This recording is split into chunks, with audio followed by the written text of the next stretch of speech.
Tugas seorang suami terbesar itu bukan ngasih makan istrinya. Sebentar lagi engkau akan mengatakan qabiltu nikahaha wa tazwijaha bil mahril madhkur. Aku menerima nikahnya, kawinnya dengan mahar yang disebutkan. Bayangkan hanya dengan ucapan ini Ajeng Karinanza jadi milikmu. Maka Allah menyebutkan hal ini dengan sebutkan wa akhadna minkum mitsaqan ghalidha. Seorang lelaki ketika menikah, istrinya itu telah mengambil sebuah perjanjian yang dahsyat. Hanya ada 3 perjanjian yang Allah sebut dengan mitsaqan ghalidha. Salah satunya adalah urusan pernikahan ini. Dan tugas terbesar seorang suami adalah membimbing, menggandeng tangan istrinya menuju ke surga Allah Subhanahu wa taala. Karena ada pelimpahan tanggung jawab. Ketika seorang lelaki mengatakan qabil itu selesai sudah. Orang tua Ajeng Karinanza nggak bisa intervensi di rumah tangganya. Bahkan untuk memisahkan suami istri ini nggak bisa. Dengan kekuatan apapun itu jadi milik suaminya. Sehingga tatkala mereka harus bercerai, mereka harus ke KUA macam-macam. Maka tolong perhatikan bahwa tugas terbesar seorang suami adalah menyelamatkan istrinya dari api neraka, membawa istrinya ke dalam surga. Allah mengatakan ya ayyuhalladzina amanu qu anfusakum wa ahlikum nara. Wahai orang-orang beriman, jagalah diri kalian dan keluarga kalian dari api neraka. Agis jangan berharap masuk surga sebelum mempertanggungjawabkan istrinya. Jangan mau nyelonong masuk surga. Allah mengatakan waqifuhum innahum mas'ulun. Berhentikan mereka. Suruh berhenti mereka di padang mahsyar. Mereka akan ditanya. Dan Rasul sallallahu alaihi wasallam mengatakan kullukum ra'in wa kullukum mas'ulun an ra'iyati. Semua pemimpin dan akan dimintai pertanggungjawaban atas apa yang dia pimpin. Warrajulu ra'in fi ahli baiti. Dan seorang lelaki itu pemimpin di rumahnya. Dan dia akan dimintai pertanggungjawaban tentang apa yang dia pimpin. Maka persiapkan ilmu untuk membimbing Ajeng. Bagaimana akan dibawa menuju surga sedangkan Agis nggak tahu rute masuk surga. Bagaimana membawa istri kepada Allah Subhanahu wa taala sedangkan Agis nggak faham apa yang diridhoin Allah dan apa yang dibenci oleh Allah Subhanahu wa taala. Maka seorang suami dituntut untuk belajar agama ini. Sehingga dia bisa menggandeng istrinya menuju surga Allah Jalla Jalaluh. Yang kedua, ingat hari-hari akan menyingkap kekurangan Ajeng Karinanza. Yang engkau nikahin bukan bidadari. Yang engkau nikahin seorang wanita yang tercipta dari tulang rusuk yang bengkok. Kata Nabi SAW. Lalu apa yang harus dilakukan seorang suami? Allah mengatakan wa'ashiruhunna bil ma'ruf. Pergaulilah istri-istri kalian dengan cara yang patut. Dengan cara yang baik, fa'in karihtumuhunna. Kalau engkau benci sama istrimu, apa yang harus dilakukan seorang suami ketika benci sama perilaku istrinya? Dia ceraikan istrinya, dia usir istrinya, dia pukul istrinya. La. Allah katakan fa'asa an takrahu syai'an wa yaj'alallahu fihi khairan katsira. Kata Allah bisa jadi yang engkau benci, di balik itu ada banyak kebaikan yang Allah sediakan di sana. Maka lihatlah kepada kelebihan istrimu.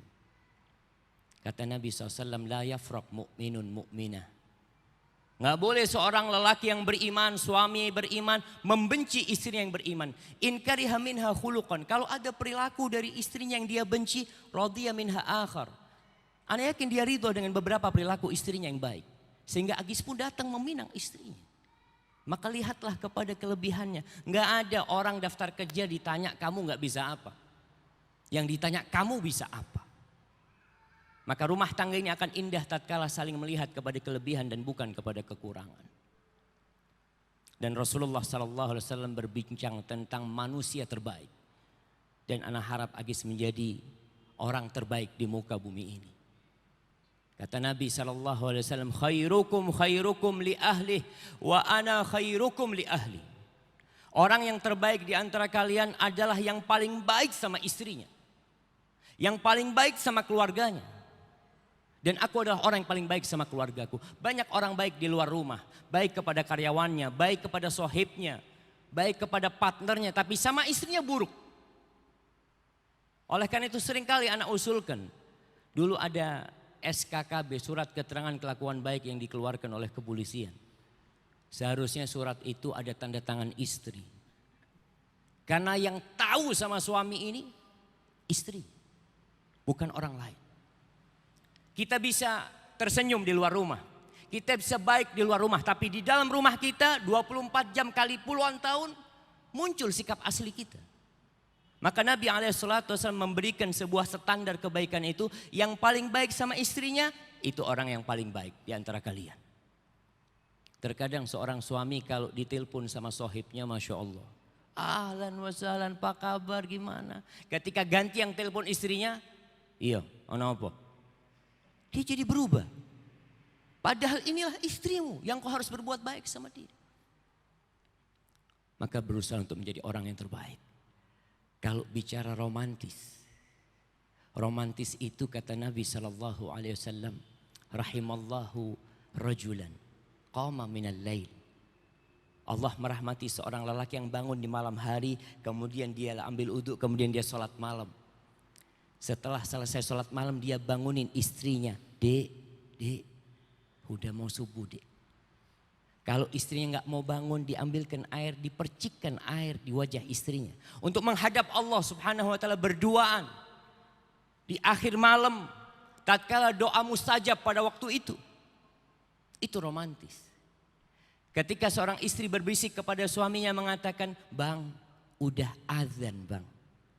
Dipanggil Allah bang, apa nggak mau ke masjid bang? Itu romantis. Rumah tangga yang memang diridhoin oleh Allah Subhanahu wa ta'ala. Dan anak ingatkan buat Agis, jangan bulan madu. Nggak ada dalam Islam bulan madu. Yang ada dalam Islam itu sampai mati madu. Kalau hanya sebulan madumu, setelah itu berantem terus. Banyak orang yang menghabiskan madunya sebulan di hotel mana, setelah itu tukaran. Maka nasihat anak, jadikan hidupmu dari hari ini sampai ajal menyebutmu semuanya madu. Dan semoga Allah meridhoimu. Barakallahu fikum. Adapun untuk Ajeng Karinanza Romadina, panggilannya apa Ajeng? Apa? Ajeng. Taib Ajeng. Sebentar lagi tatkala Bapak penghulu mewakili ayahmu untuk menikahkan. Ketahuilah bahwa surga dan nerakamu akan berada di Magista, di Agis. Rasulullah SAW mengatakan kepada seorang wanita dari kalangan sahabat, ditanya sama Nabi SAW. Setelah dia diskusi sama Nabi SAW, Nabi mengatakan, adzatu zaujin anti. Apakah engkau memiliki suami? Qalat na'am. Kaifa anti lahu? Gimana sikapmu kepada suamimu? La aluhu illa ma'ajiz. Aku tidak pernah mensia-siakan suamiku kecuali kalau aku nggak mampu. Lalu pesan Nabi SAW kepada semua wanita. Dan buat Ajeng hari ini, innama huwa jannatuki au naruki. Lihat, suamimu itu surgamu atau nerakamu. Maka jangan main-main. Banyak wanita yang kadang-kala mengangkat suaranya di atas suaminya. Kadang-kala tidak melayani suaminya, tidak patuh dengan suaminya. Maka hati-hati, suaminya itu surganya atau nerakanya. Dialah pemimpin dalam rumah tangga. Dan jadilah ajang wanita terbaik. Siapa wanita terbaik? Rasulullah SAW pernah ditanya, ya Rasulullah, man khairun nisa? Siapa wanita terbaik itu wahai Rasul SAW? Kata Nabi SAW, idza nadarta ilaiha sarratka, wa idza amartaha ata'atka, wa idza ghibta anha hafidhatka fi malika wa farjiha. Wanita terbaik itu adalah yang apabila engkau memandang kepada dia, dia menyejukkan hatimu.